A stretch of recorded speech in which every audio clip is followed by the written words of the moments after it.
சர்க்குருவே சரணம். சாமி, நடப்பதெல்லாம் நன்மைக்கே என்று நீ நினைக்கும்போது உனக்கு வந்த சோதனைகள் எல்லாம் சாதனையாக மாறும் சாமி. நம்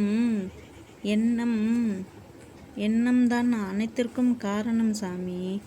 இன்று வெள்ளிக்கிழமையில் நான் உனக்கு தரவிருக்கும் அதிசயம் என்ன என்று தெரியுமா?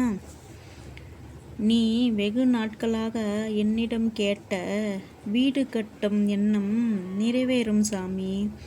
உன் பிள்ளைகள் எதிர்காலம் நல்ல முறையில் அமைத்து தருவேன் சாமி. நீ விரும்பிய வேலையும் வருமானத்தையும் அனைத்தும் உன் கையில் கொடுக்க போகிறேன் சாமி. நீ எதற்காக என்னிடம் வந்தாயோ அந்த விஷயத்தை நடத்தி கொடுக்க இதுதான் சரியான நேரம் சாமி. அதை உன்னிடம் மன மகிழ்ச்சியோடு கொடுக்க போகிறேன் சாமி. என் பிள்ளையாகிய நீ என்னிடம் எப்பொழுதும் அழுது கொண்டே இருந்தாயல்லவா? இனி உன் கண்களில் கண்ணீர் என்ற பேச்சுக்கே இடம் இருக்காது சாமி. சாமி, ஏன் என்றால் நீ என் பிள்ளை. உன்னை யாருக்காகவும் எதற்காகவும் உன்னை கலங்க விட மாட்டேன் சாமி. என் அருள் உனக்கு முழுமையாய் கிடைத்துவிட்டது சாமி. என் அருள் கிடைத்துவிட்டது என்று நீ அனாவசியமாக யாரிடம் நடந்து கொள்ளாதே சாமி. சாமி, என்னிடம் எப்படி கண்ணீரோடு வந்தாயோ அதுபோல் எல்லோரையும் உன் இடத்தில் வைத்து பாரு சாமி.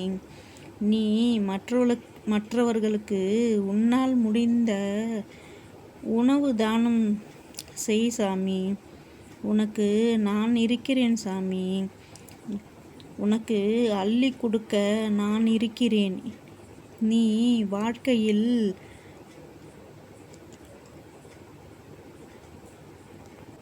மிகவும் சந்தோஷமாக வாழப் போகிறாய் சாமி. என் பெயரை தினமும் சொல்லிக்கொண்டே இரு சாமி. எல்லா வளமும் உன் கையில் வந்து சேர்ப்பேன் சாமி. நீ தினமும் அரை மணி நேரமாவது அடுத்தவர்களை பற்றி யோசித்து அவர்களுக்கு நம்மை போல் எவ்வளவு கஷ்டப்படுகிறாள் என்று யோசித்து பார்த்தால் நம் கவலைகள் எவ்வளவோ பரவாயில்லை சாமி. நான் உனக்கு அள்ளி கொடுக்கும் இந்த அருளை நீ மற்றவர்களுக்கும் பகிர்ந்து கொடு சாமி. நீ உன் வாழ்க்கையில் எவ்வளவோ கஷ்டப்பட்டு இருக்கிறாய். அந்த கஷ்டங்களை நினைத்து யாராவது ஒருவருக்காவது ஒரு உதவி செய் சாமி. உன் வாழ்க்கை முன்னேறும்.